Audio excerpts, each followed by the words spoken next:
In a last-minute vote, the state legislature passes a plan to keep the Byron Nuclear Plant open. Senate Bill 2408, and the bill is declared passed.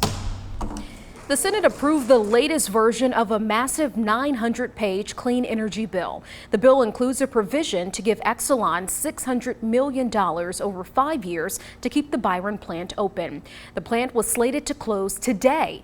This is more than a year in the making, as Exelon told us last year that it would close today if the state or feds didn't take legislative action. Governor Pritzker saying today he will sign the bill into law. And Exelon releasing a statement today following the vote saying, quote, by supporting these always-on zero-carbon nuclear plants, the legislation ensures that Illinois stays on track to meet its climate goals at the lowest cost to consumers. Byron alone generates 30% more clean energy than comes from all the solar and wind ever built in Illinois. And we do have live team coverage in Byron tonight. 13 News reporter Cassandra Brettel is downtown Byron to explain why there are some lingering questions. But first, we go to 13 News reporter William Ingalls, who spoke to state senators just moments after that vote happened. William, what did you find out? Yeah, good evening, Brittany. The big takeaway for both our state line area senators is that the plant behind me, it's going to stay open for the immediate future, but they have sincere questions about the long-term future of the Byron plant. That's because the bill passed by the Senate today guarantees the Byron plant will stay open another 6 years, which State Senator Steve Sodelman is okay with, considering Illinois' big push for wind and solar in that very same bill.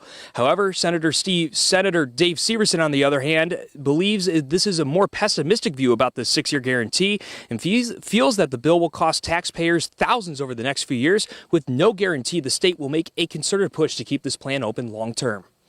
We may come back in 6 years from now and they'll say, you know what, we don't need any more nuclear because we have wind and solar.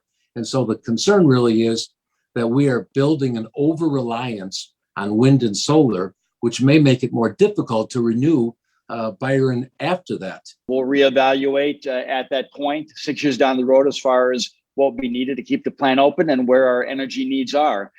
Technology always increases. And so we need to evaluate every few years to see what our energy needs are and what's the best way to supply that base.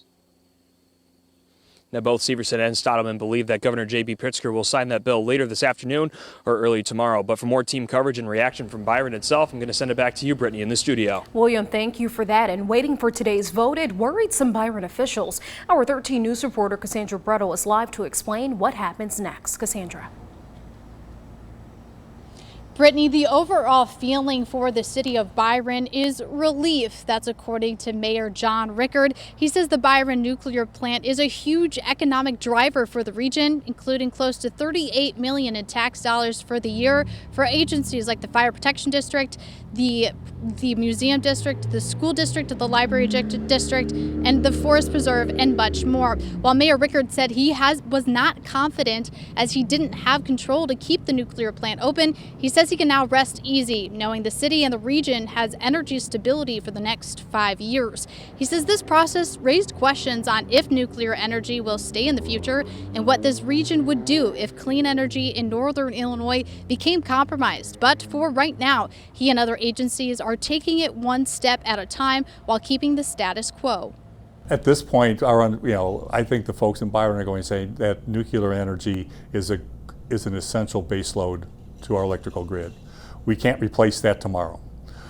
Maybe a day will come when we can, but for the foreseeable future, we think nuclear needs to be part of that essential baseload.